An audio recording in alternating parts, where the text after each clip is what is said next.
एका देशमा एउटा टुहुरो केटा थियो। उसलाई सबैले भुपी भनेर बोलाउँथे। भुपीका आमा बुवा भने थिएनन्। ऊ सानी आमाको घरमा बस्थ्यो। सानी आमाले उसलाई साह्रै हेला गर्थिन्। राम्रो लाउन मिठो खान दिन्थिनन्। जति काम गरे पनि स्याबास भन्नुहुन्थेन। भुपी सानी आमाको व्यवहार देखेर दिक्क भइसकेको थियो। उसले घर छोडेर जाने निर्णय गर्यो। एक दिन भुपी घरबाट हिँड्यो। जाँदा जाँदा ऊ नदीको किनारामा पुग्यो। पानीको भिलले एउटा पुच्चे सानो माछा पाखामा पर्यो। त्यो माछा फटफट गर्दै फटफटाइरहेको थियो। उसले पुच्चे माछालाई तुरुन्तै पानीमा पुर्याइदियो। पुच्चे माछा खुसी हुँदै आफ्नो आमासँग गयो। त्यसपछि पुच्चे माछाको आमाले भुपीलाई भनिन्, बाबु तिमी बडो ज्ञानी रहेछौ, मेरो पुच्चेलाई बचाइदियो। भन म तिम्रा लागि के गर्न सक्छु। यतिकैमा भुपीले भन्यो, त्यसो हो भने म चाहिँदा भनौला। पुच्चे माछाको आमाले भनिन्, हुन्छ चाहिँदा फेरि अवश्य सम्झनु है त। भुपीले हस् भन्यो र त्यहाँबाट हिँड्यो। फेरि जाँदा जाँदा बाटोमा एउटा खोला तर्दै थियो। त्यहाँ उसले बगिरहेको कमिलाको गोला देख्यो र उसले त्यो कमिलाको गोलालाई छेउमा राखिदिए। त्यतिकैमा कमिलाकी रानी बाहिर निस्किन्छ र भन्छ, बाबु तिमी बडो ज्ञानी रहेछौ, हामीलाई बचाइदियो। भन तिम्रा लागि म के गर्न सक्छु। भुपीले भन्यो, त्यसो हो भने मलाई चाहिँदा भन्नुला। भुपी त्यहाँबाट पनि आफ्नो बाटो लाग्छ। जाँदा जाँदै ऊ अर्को खोलाको छेउमा पुग्यो। त्यहाँ मानिसहरूले लुगा सुकाएका थिए। एउटा चराको बचेराको खुट्टा लुगामा अल्झेको थियो। माउ रुखबाट टुलु टुलु हेरिरहेको थियो।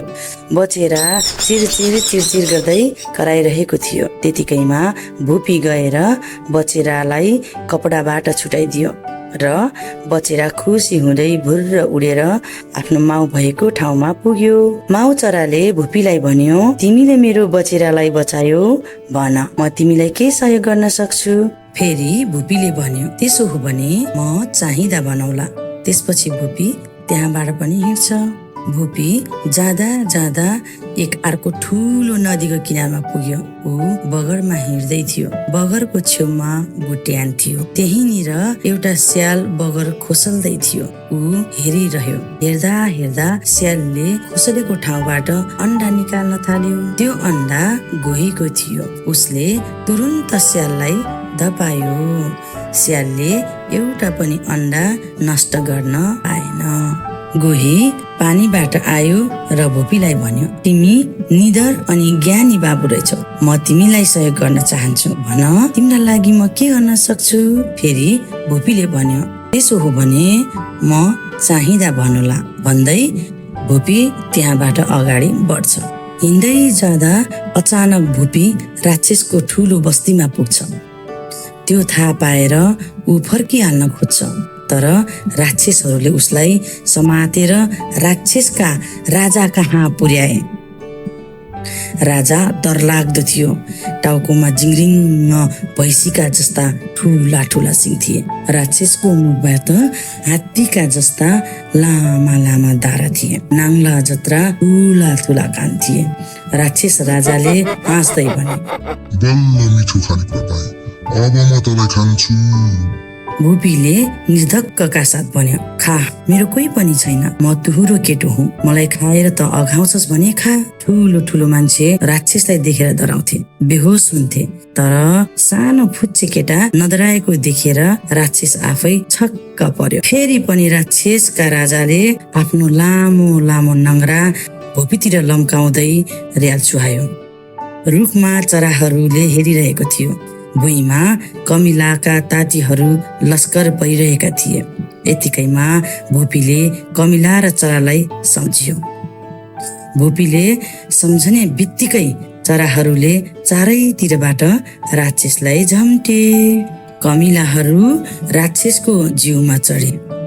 कोही कानमा पसे, कोही नाकमा पसे, कोही जिउभरि दौडिन थाल्यो। राक्षसहरू खुब आत्तिए। चरा र कमिलाले राक्षसलाई लखट्न थाले। राक्षसहरू भागाभाग भए। राक्षसहरू छटपटाउँदै नजिकको खोलामा हाम फाल्छन्। भुपीले त्यही समयमा माछा र गोहीलाई सम्झियो। माछा र गोहीले राक्षसहरूलाई खुब टोक्न थाल्छ। त्यसपछि राक्षसहरूलाई पानीभित्रै मारिदिए। त्यही दिनदेखि राक्षसहरू यो दुनियाँमा अन्त्य भयो। अब भने भुपी ढुक्क भएर आफ्नो घरतिर लाग्यो। सानी आमाले यी सबै कुरा थाहा पाइन्। त्यसपछि भुपीलाई धेरै माया गर्न थालिन् अनि भुपी पनि सधैँ खुसी भएर सानी आमासँग बस्न थाले। हामीले भुपीबाट के सिक्न पर्छ भने आपतमा परेको जो कोहीलाई पनि सहयोग गर्यो भने आफूलाई दुःख पर्दा पनि सहयोग पाइन्छ। धन्यवाद।